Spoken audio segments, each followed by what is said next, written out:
Assalamualaikum warahmatullahi wabarakatuh. Selamat pagi semuanya. Hari ini saya akan menjelaskan materi selanjutnya, yaitu ribosom.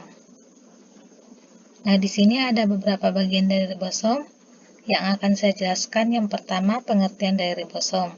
Yang kedua, fungsi ribosom. Yang ketiga, ciri-ciri ribosom. Yang keempat, struktur ribosom. Kelima, bentuk dan ukuran ribosom. Dan yang terakhir adalah jenis ribosom. Masuk ke pembahasan yang pertama, yaitu pengertian ribosom. Ribosom adalah salah satu organel yang berukuran kecil dan padat dalam sel.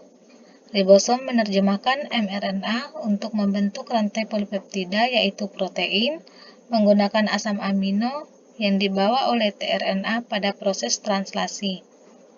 Di dalam sel, ribosom tersuspensi di dalam sitosol atau terikat pada retikulum endoplasma kasar atau pada membran inti sel.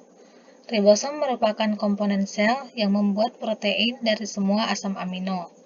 Ribosom tersusun atas subunit besar dan subunit kecil. Fungsi ribosom sendiri adalah melangsungkan sintesis protein. Ribosom bebas berperan dalam sintesis protein, enzim yang berfungsi sebagai katalisator dalam cairan sitosol. Ribosom terikat berguna dalam sintesis protein.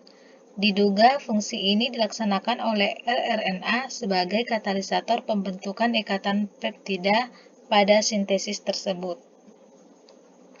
Nah, adapun ciri-ciri dari ribosom, yang pertama, berbentuk seperti butiran kecil dengan diameter sekitar 20-22 nanometer. Yang kedua, terdapat pada seluruh sel hidup termasuk sel hewan, sel tumbuhan, eukariotik, dan prokariotik. Ketiga, terdiri dari 65% RNA ribosom, rRNA, dan 35% protein ribosom. Bisa dijumpai terdapat di retikulum endoplasma kasar dan tersebar di sitoplasma, serta menghasilkan protein. Nah, struktur dari ribosom sendiri ada dua, yaitu subunit kecil dan subunit besar. Subunit kecil berguna untuk mengalirkan atau menyampaikan informasi selama sintesis protein. Hal ini disebut dengan sebutan 40S dalam sel eukariotik dan 50S dalam sel prokariotik. Yang kedua ada subunit besar, berisi sebuah lokasi atau tempat di mana ikatan baru yang akan dibuat untuk membuat protein. Hal ini disebut dengan 60S dalam sel eukariotik dan 50S dalam sel prokariotik. Nah, huruf S ini dalam nama subunit adalah satuan ukuran dan singkatan unit Svedberg atau nama penggunanya.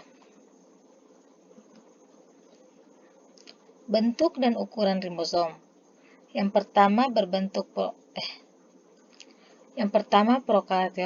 prokariotik. Ribosom prokariotik memiliki ukuran 70S dengan kandungan 6% RNA dan 40% protein.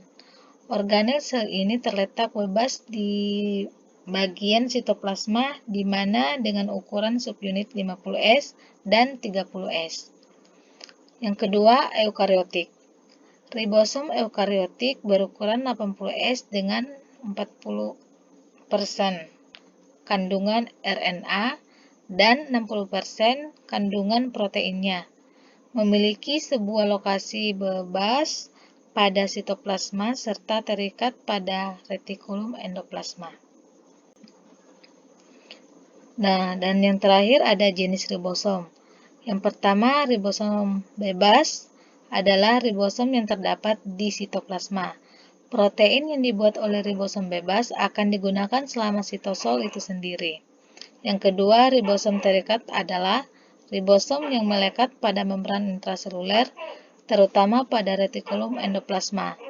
Protein yang disintesis oleh ribosom terikat umumnya dimasukkan ke dalam membran untuk membungkuskan organel tertentu atau dikirim keluar sel.